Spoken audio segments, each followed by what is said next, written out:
and welcome to our webinar, the MBA interview, the interviewee's perspective. My name is Nelly and I'll be the moderator on behalf of UniMy Prep team. And I'm here with a very special guest, Dr. Don Martin, founder of Grad School Road Map. Don has extensive experience helping prospective graduate students from all over the world, and I can't wait to hear what he has to share with us. But before that, to everyone who is listening, you can ask questions anytime during the webinar using the Q&A or the chat box.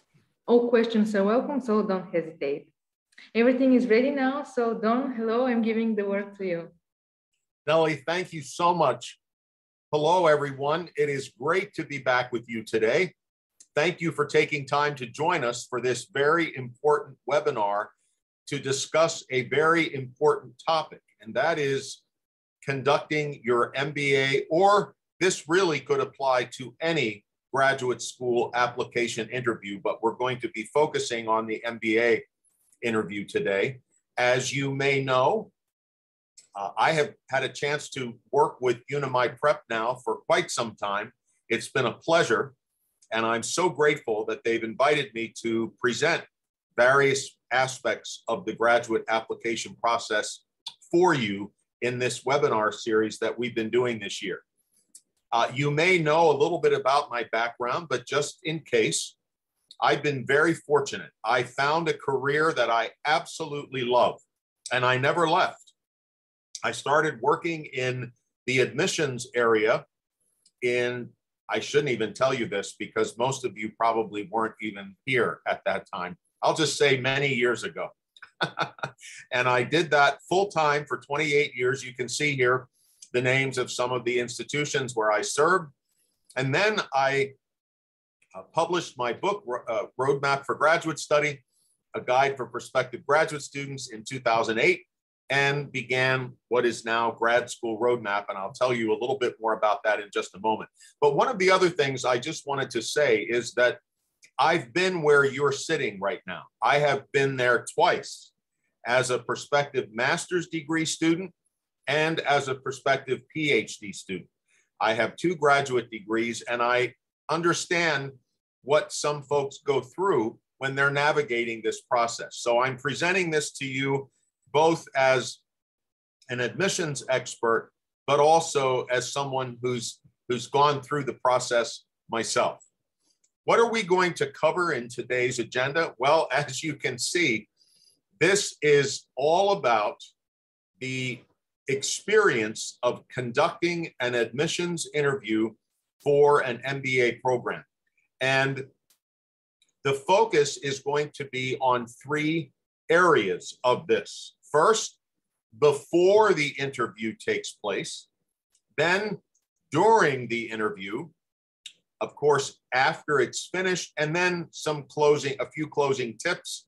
I'm going to share with you a little bit more about my book. And then my favorite part of any webinar that I ever do, and Nelly would vouch for this, I love questions. I love them. So there's never a bad question. There's never a dumb question. If you want to know about it, I want to try and answer the question. So please do not hesitate to put those questions you have in the Q&A box here on this platform. And I'll answer any and all questions. And if you want to ask a question about graduate school application process that doesn't have to do with the interview, we'll take any and all questions. Now, before we jump into the actual discussion about the interview from the interviewee's perspective or your perspective, by the way, next week, next Tuesday, we're going to do a presentation about the interview from the perspective of the interviewer. You might find this interesting. I don't know of very many who talk about that part of things. And I'm going to discuss with you what it's like to sit on the other side of the table or the other part of the virtual screen, shall we say, and be an interviewer. So that'll be next week. But before that, let me share with you very quickly just a little bit of information about Grad School Road Map. As I mentioned, we started in 2008, and really our whole purpose is to assist those who are considering earning a graduate degree.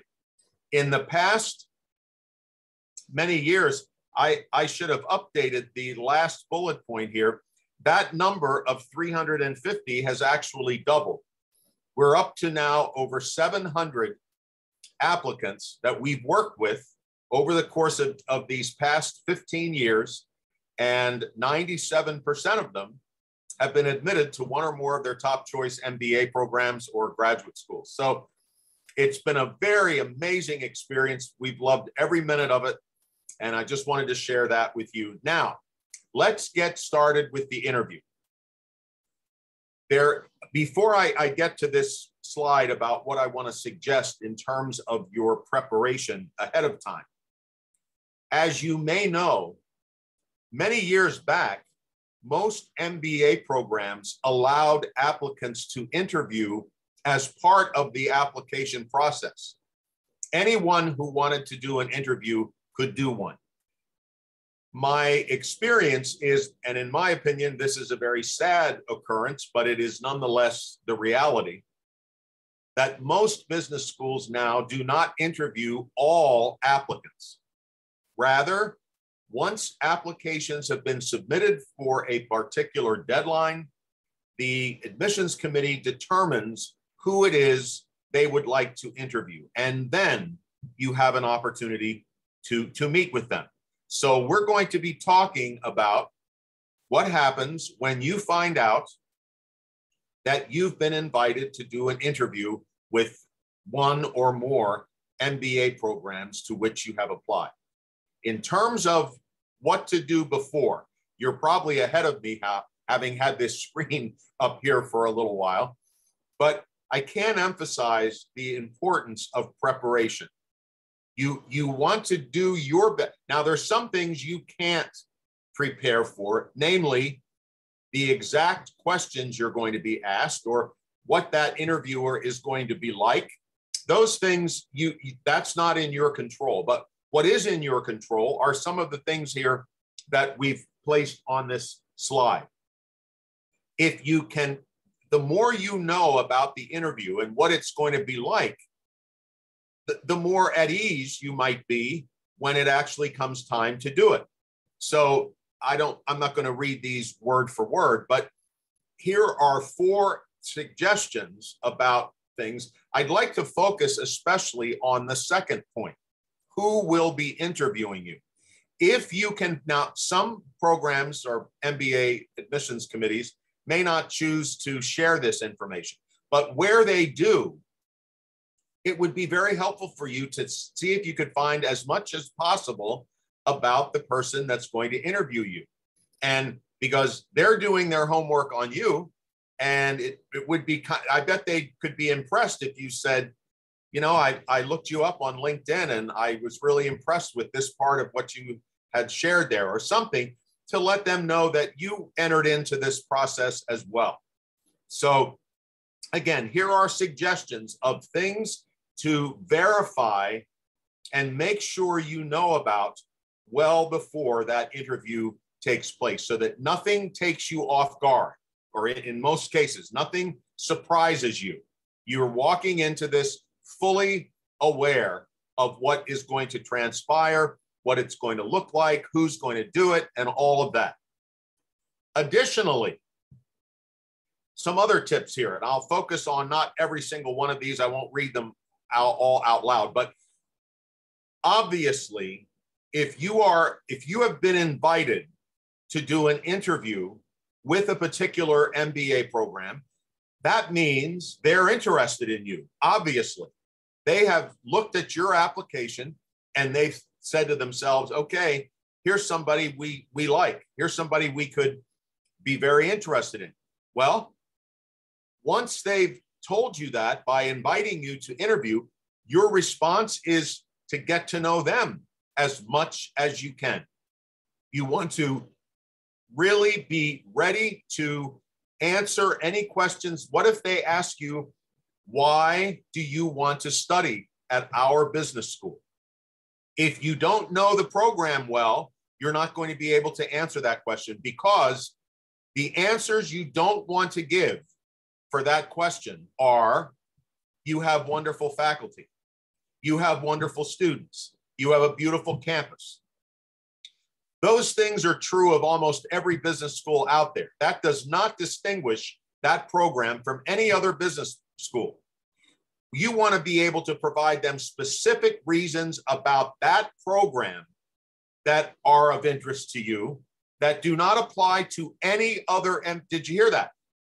Not to any other MBA program. You want to be prepared to talk about specific faculty, specific courses, specific outside opportunities for study abroad, certain types of MBA program competitions that they offer, student organizations, whatever. You want to be very specific on, here's 3 reasons why I'm so interested. And you're not going to be able to do that if you don't know about this program. So please make sure of all of these. I think this is very, very important. Now, some of these others, again, these are all important. I want to also comment on point number 3. As you prepare your responses for possible questions, of course, you want to do this. You want to do some practicing, but please do not memorize your responses. That is the worst thing you can do. I know this may sound strange, but when you're practicing answering the questions, none of your each time you practice that response should be a little different than the earlier one. It should not be identical. When I prepare for webinars, like the one I'm giving today, I do not write a script. I don't write out what I'm going to say word for word. If I did, and I followed that, you would leave the webinar within 5 minutes because I would sound like this. Hello, it is a great pleasure to be here with you today. Thank you, Nellie, for giving me this opportunity.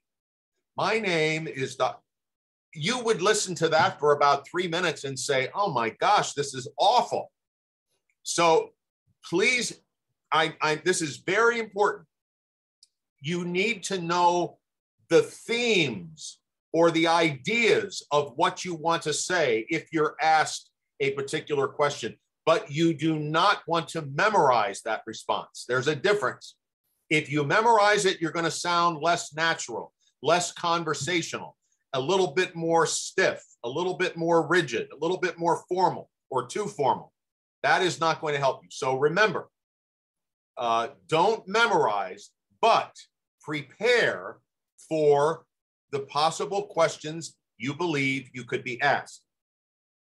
Obviously, your attire, your personal appearance, you're not going to come to this interview wearing your pajamas or a sweatshirt or a t-shirt with holes in it, or you obviously you get my drift there, and so forth. So this is, and when your interview is taking place virtually or maybe by telephone, please be sure, to the best of your ability, that you're in a quiet place without distractions. That is also, you don't want to have outside distractions interrupting you when you're trying to focus and your interviewer is trying to listen to you. All right. Now, something else I want to say right here, and that is, there is no single one way that all admissions offices or programs conduct interviews. Sometimes they may do things differently. So it's impossible for you to predict every single thing that's going to happen or every single question you're going to be asked. That's your goal here, is not to think of everything or try to feel like you have every contingency. You want to try to do your best. Your focus is, if I'm asked this question, how will I respond? Basically, that is what you want to figure out. So while I mentioned earlier, you want to prepare. Be ready, but don't assume that you know exactly how things are going to play out. Now, some schools will tell you, this is what we're going to do in the first part of the interview. This is what we're going to do in the second part. They may be a little more descriptive. Others will not. So you're going to have to adapt as you go. But adapting can be done within the confines of being prepared to the best of your ability. And how do you prepare? You know everything you can about that program, and you are ready to answer any of the questions you believe could be covered. So in other words, this is going to take some preparing. This is going to take some time. You don't just arrive for the interview or log on to Zoom or whatever, or Skype or WhatsApp or whatever, and just think you're going to be ready. This involves some preparing, but the willingness to be ready for whatever format takes place. All right, now let's shift to during the interview, okay? As you're getting ready, you're going to go in here and you're going to start this interview. The first thing to do, please, just make sure that you have taken care of using the restroom if you need to beforehand. The worst thing that can happen is for you to feel like you could get up. You're nervous because you need to use the restroom and you just got in the interview. Now, it is not the kiss of death if that happens. If you say, you know what, I am so sorry, but I just need to use the restroom. Of course, that's fine. But you want to try to avoid that. So take care of that ahead of time. Always be there early. Be in the space, in the building, in the office, at the computer, by the phone. You just want to be ready. You don't have to be there too early, but you certainly want to be there a few minutes beforehand. And if need be, take a file folder with you with an empty notepad. So you might write some notes down during the interview. Have your resume with you. If you have a portfolio of some other things, your LinkedIn profile, a paragraph with your short and long-term goals that you would like to have there, just as a reminder. Don't be completely empty-handed. Take something with you, and obviously, do your best to remember to turn off your phone. Again, if it happens to ring while you're there, of course you just turn it off. But these things, if you do them ahead of time, can be helpful. Now, before I get to the next slide, which is going to be some additional suggestions for what should be happening during the interview, I just want to say, I think we've already had a question posted on the Q&A part of the platform. That's great. Keep them coming. And by the way, if by the time we finish this presentation on the interview from the perspective of you, the interviewee, and I didn't cover something, if you have questions about anything I said, but if you have questions about something I didn't say, please put them down there. I will not find out who you are. Nobody's tracking this. No one's going to say, oh, that was a very bad question. Okay, so keep them coming. All right, now, what else do we want to talk about? I'm going to spend a little more time on this particular slide. I think this is has some really, I'll probably cover each of my points for this. First of all, you will expect that you're going to be nervous. I said here, join the club. I was, when I interviewed, anyone who wants to do well on an interview of this kind, especially if this is one of your top choices and you absolutely would like to go to this business school, you're going to be nervous. That shouldn't surprise you. That should not upset you. You want to be kind of almost expect that you're going to be a little nervous. That's absolutely fine. That the interviewer, the person interviewing you, they know that. They know that this is a situation where you're probably a little nervous at the start. That should not throw you. That should not upset you. You just keep going. And I know this may be a little hard to think about having just said what I did, but your goal really is to make a good first impression. Now, thankfully, you don't have to start answering questions immediately. there's going to be some small talk, introductions, shaking hands, hello, and so forth. And what you want to do here, first and foremost, is maintain good eye contact. That enables the interviewer or gives them the sense that they can trust you. When we look back at each other in communication, that shows we're engaging with that person. That shows we're listening, that we're taking in what they're saying. So maintaining good, now you don't stare at the person, you don't act like a zombie, but you do maintain good eye contact and smile, not incessantly, not like, hello, I'm so glad to meet you, how are you doing? No, but from time to time, smile. Don't be overly serious. A good firm handshake says something about you, believe it or not. It really does. Now, you don't want to break the other person's hand, that it's so firm that, my gosh, I think they just broke a bone in my finger. I've had that experience. I mean, my finger wasn't broken, but I've had some of those handshakes. I mean, I almost thought I was going to drop on my knees. It was really it almost hurt. Not that firm, but a good firm. And in the beginning, especially at some point where you believe it would be appropriate to do so, you want to thank the interviewer for their time, for taking this time and giving you this opportunity. That's a very important thing to do. So the way that all of this helps to let your nerves relax a little bit, as opposed to going in, sitting down, and they ask you your first question. Of course, that would be much different. But these things may seem small, but they altogether make for a strong first impression. There will most likely be some preliminary small talk.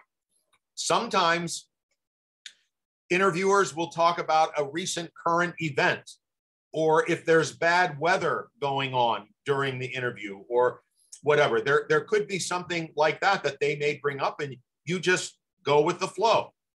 And last but not least, on this particular slide, make sure you do not start taking over this interview. You are not doing the interviewer. They are interviewing. They are doing the interviewing. So don't jump in and take over. Let the interviewer have the show. Let them facilitate what is happening from start to finish. Okay? Any questions? Keep coming in the Q&A box. Now, as they're asking questions, be careful about how long you spend answering a question. This is some interviews are only 20 minutes or 30 minutes. They're not an hour in most cases. They're much shorter.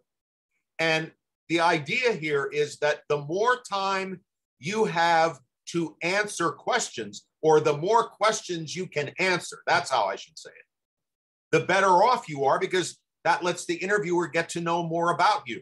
So your answers to any question should not go on and on and on. Probably around 2 minutes. Now, don't be hung up on this. Don't be timing yourself. That'll make you more nervous. But around 2 minutes. Now, don't feel that there could be some questions that you'll answer in 30 seconds or a minute, depending on what they're asking. And then the flip side of this is, don't be too brief. If they say, tell us why you would like to study at our business school, and you said, well, I want to work with Professor so-and-so, and I want to be part of the student organization called such and such. And that's all you say. Well, that's too short. There's a balance here.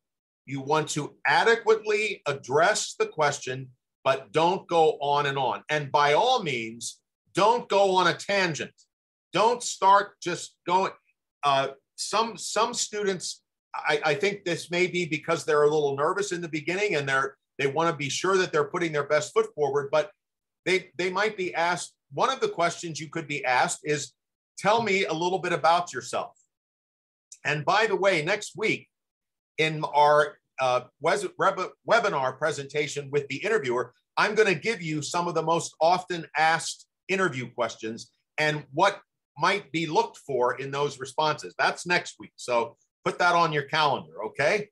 But for now, you want to, again, answer the question that was asked, but don't go on and on. If your first question, for instance, is, tell us a little bit about yourself, you do not want to spend 15 minutes doing a run through of your resume. They already got that. They already know that. This is not, so you want to be very careful here about answer the question you're asked, answer it adequately, don't ramble, don't go on and on, but don't make it a 3-word answer either, okay?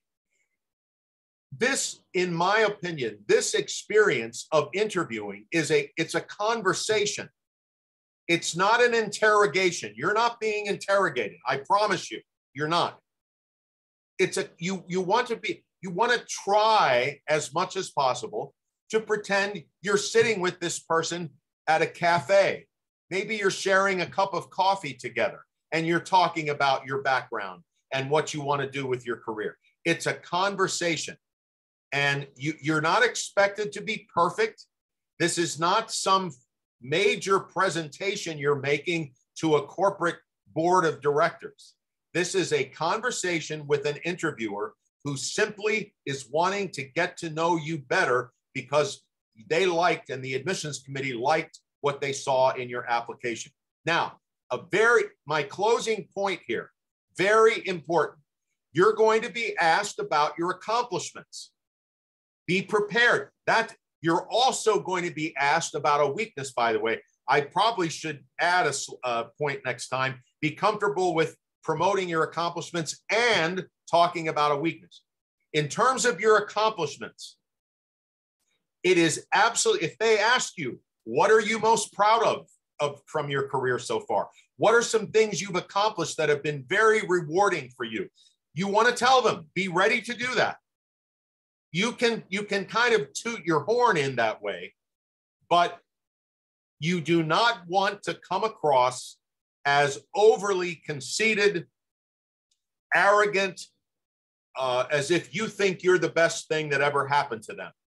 And applicants don't always know how to navigate this. This is one of the things in my coaching work with applicants I most often will address with them. How do you answer a question like that?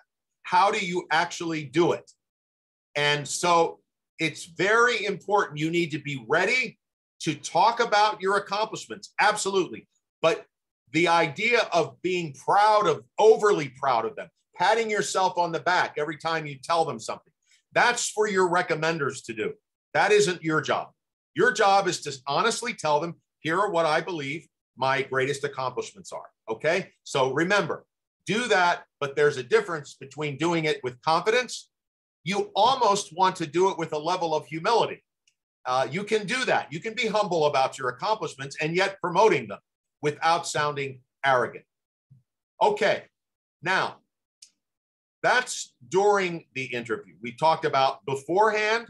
We've talked about some possibilities to think about during the interview, and now we've come to the close. We're getting ready to close the interview.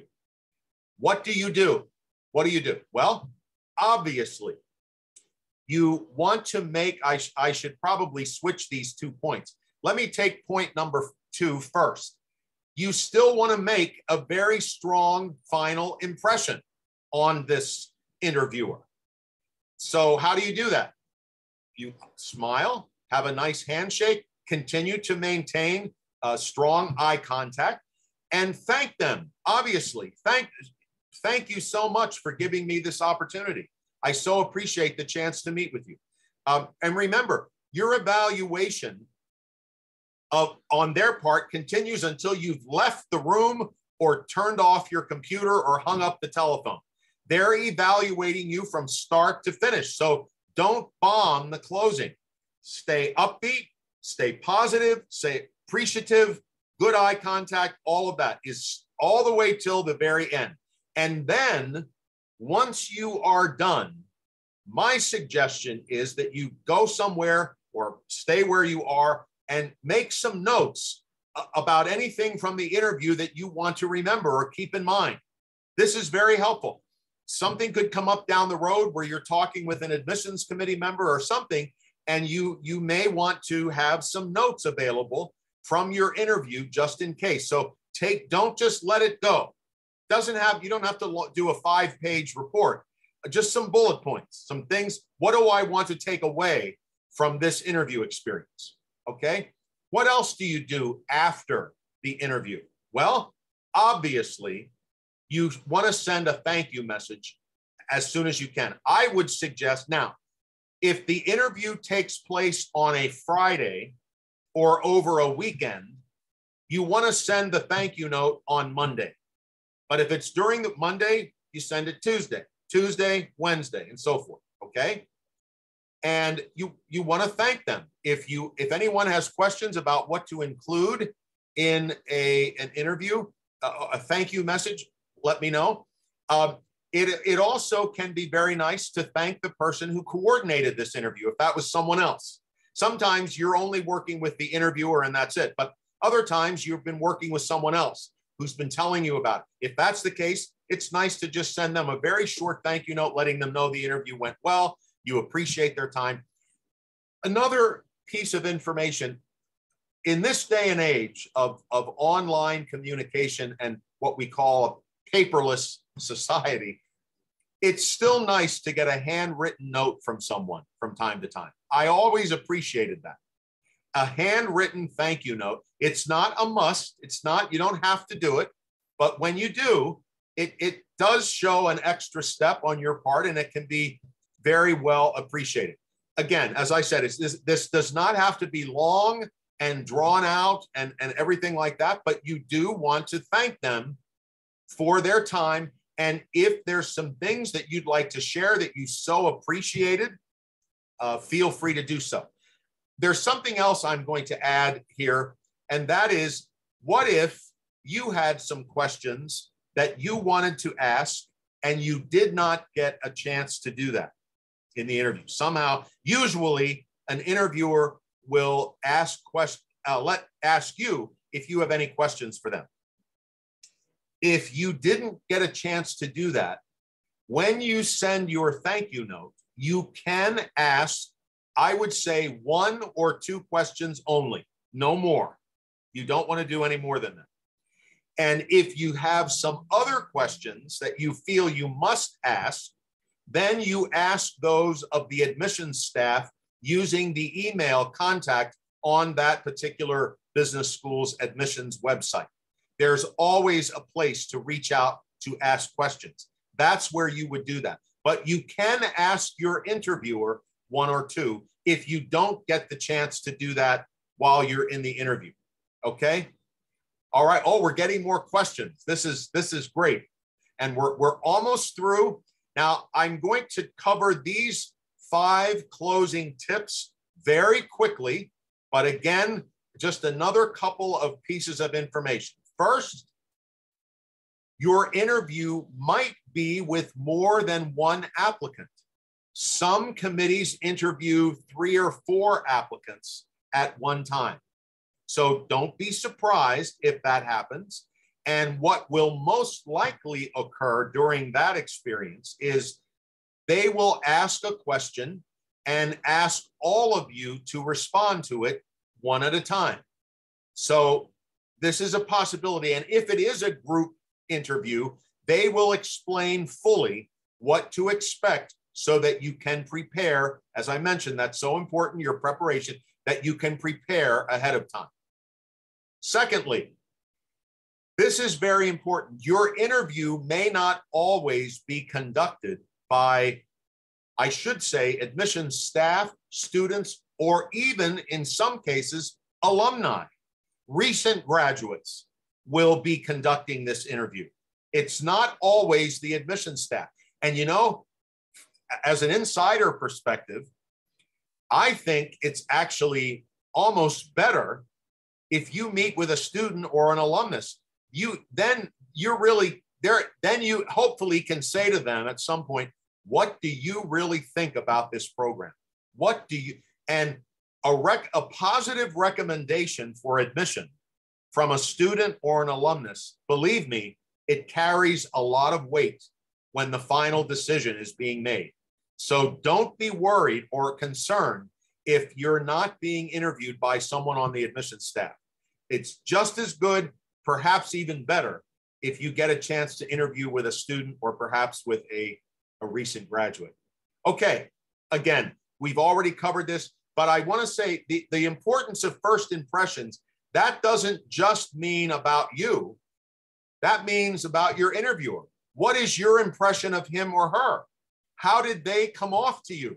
Did they cause you to be more or less interested in this business school based on the way they behave? This is a two-way evaluation. Now, granted, they're not being evaluated for admission. You are. However, this is a chance for you to get a feel of what the school is like by who they've asked to interview for them. So this is a first impression on both sides of the table, both sides of the computer screen. Next, again, the importance of how you present yourself. We've talked about this. You want to be confident, not arrogant. You want to be conversational. You want to answer the questions, but not ramble. And you want to make a good first and last closing impression. And lastly, don't forget, a written report of the interview will most likely be completed and placed in your application. When I was Dean of Admissions at the Chicago Booth School of Business, if there was an interview report in this person's application, I requested that that be placed at the front of the file so that before I looked at anything else, that is what I looked at. And I'll tell you, if the interview report was bad, it did not bode well for the rest of my review of that applicant. In most cases, if an applicant had a poor interview report, they were most likely waitlisted at best. Oftentimes, they were denied before I went any further. So remember, they're not just listening to what you're saying. They're not just observing you. The interviewer will complete a written report, and it will be placed in your application. Okay. We've talked about, oh my word, we've already been talking for 40 minutes here. I see that we have some questions. Couple more things before we close. I wanted to mention my book. This is the only book I've ever seen on the complete comprehensive graduate school research and application process. Second edition was published in 2018. Very up-to-date, relevant information. If you go on to the Grad School Road Map website, which I'm going to give you an address for in a minute, and you go to the book page and you plug in the promo code GSRM, you will get a discount on the price of the book. It's also available on Amazon. It's 105 pages long. That's it. It is not an exhaustive volume. That was on purpose. I didn't think anybody would want to read that much. So, and here's my website information. On the right, my own personal email address on the left. And be sure to check out the blog section of our website. We have over 100 blogs now posted. We post them every week or two or three, and very pertinent information on a variety of topics, all free of charge, by the way. So make sure to check that out. That could be some additional resource information for you. And so I hope this has been helpful today. And again, I'm so excited to answer any questions you have at this point. And speaking of which, I see Nellie has just rejoined us. So Nellie, I am going to turn the mic over to you, and maybe we can get started with some questions. Thank you very much, Don, first for this very interesting presentation, for sharing your experience. Indeed, we have a few questions, and we still have time to get more. So yes, guys, we do. Don't hesitate. Yeah, we'll be happy to receive more questions from you. Okay. Okay, let's start now. Okay, can you give examples of questions that may be asked?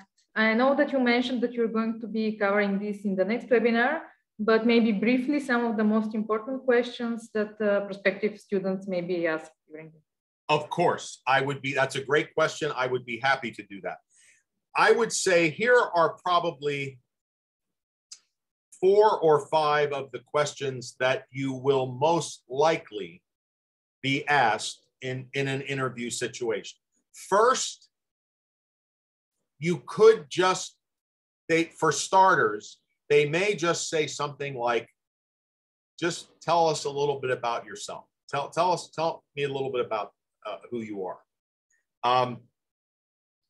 And that's a bit of an icebreaker question, if you will. You get a little more flexibility on what you want to say. And I'll give you a tip now. I'll mention this again next week. But you don't want to give them a resume review when they ask you that question. They've read your resume. That's why it's one of the reasons they want to meet you. So you don't need to go into a lot of detail. If I were asked that question, I would say something like this.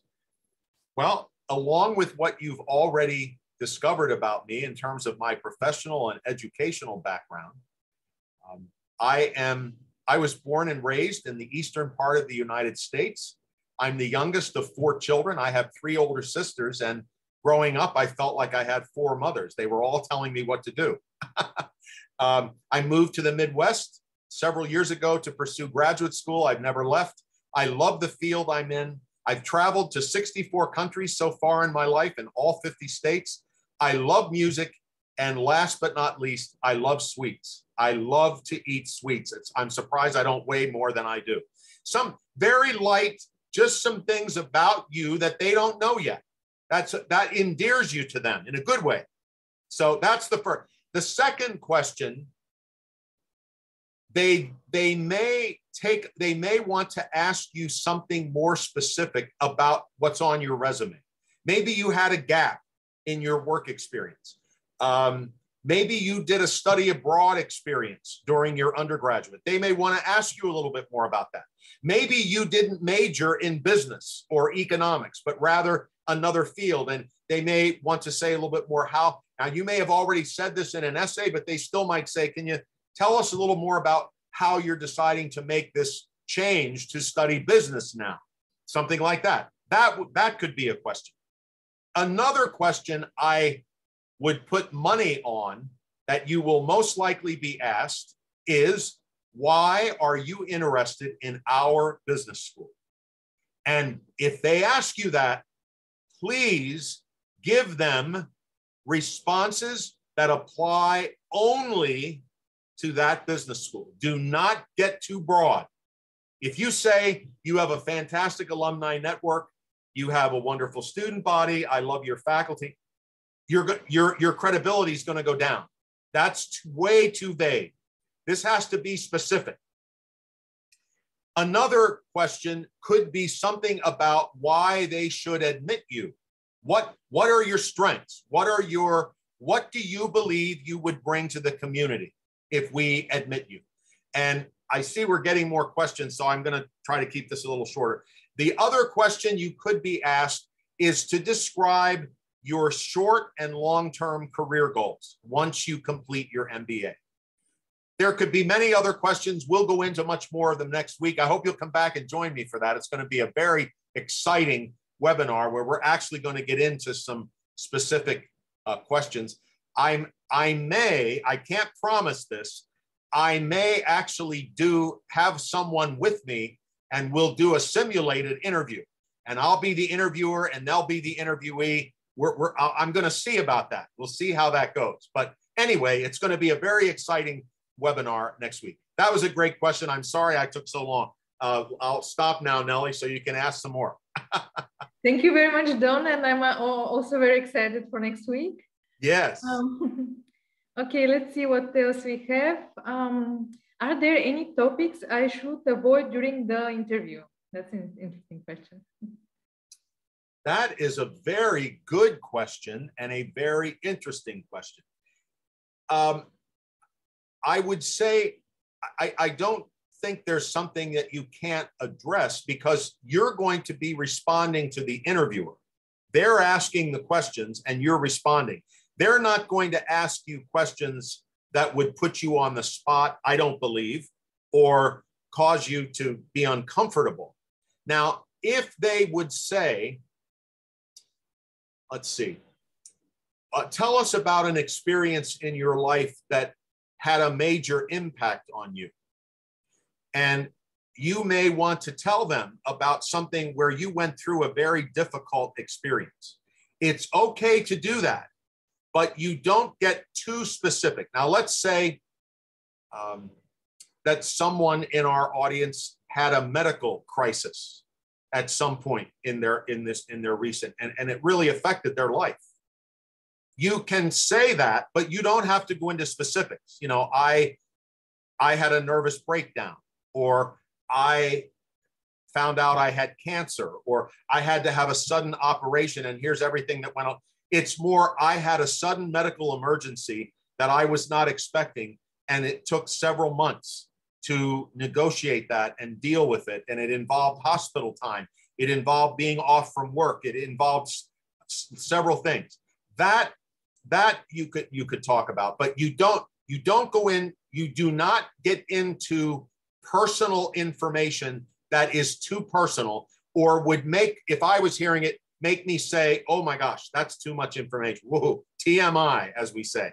And if you have a concern about how much to say on a particular question, feel free to ask me or ask a colleague of yours that you trust. Say, should I say this?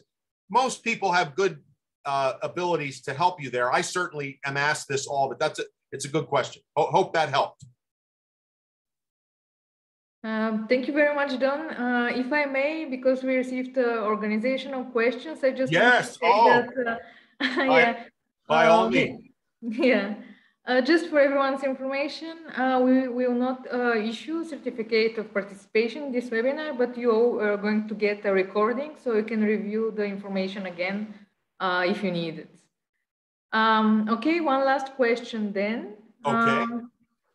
Are there any specific tips you can give for online interview? Yeah, I guess I could say a few things. Obviously, if it were me, my preference would be to do an in-person interview. I just think there's something about that that helps things to flow a little more easily. You're a bit more comfortable. You're not staring at a computer screen, but rather you're looking at the person interviewing you. But obviously, in this day and age, and especially after COVID and all that we've dealt with, that's just not a possibility as much anymore. So what you want to do is you probably want to practice a little bit more than normal for this interview so that you are coming across as conversational as you possibly can, since there's a barrier there. That computer screen is a barrier. And I don't know if Nellie would agree with this. I'm not trying to put words in her mouth, but my take on the way I present is I've done this so often that I do feel oftentimes like I'm speaking to you today exactly as I would if I was looking at you. I don't think there's a big difference, but that's come with practice. That's come with really keeping in mind that I'm not in person. I use my hands a little more so that you get as you probably know, I use my hands probably too much, but I do anyway. So my best tip is to practice being as conversational as you can be without losing the ability to fully answer the questions that you are asked. These were excellent questions. We have a few more minutes. If anyone has a last minute question, I'll wait here for a second if you do. But if not, let me put one more plug in for next week.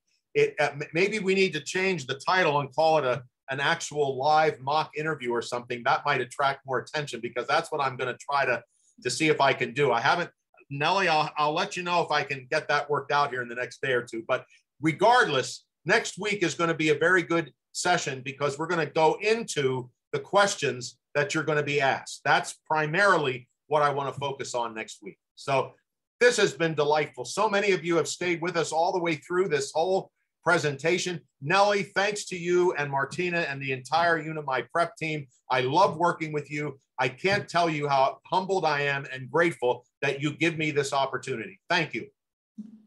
Thank you very much, Don. It's always a pleasure. It was a wonderful, wonderful presentation today. And as I said, I really can't wait for next week. I hope our attendees enjoyed the webinar. We do not have any more questions, but they have your contact details. So yeah, if someone has any more questions, you can address them via email. All right. Thank you very much, Don, and good luck to everyone.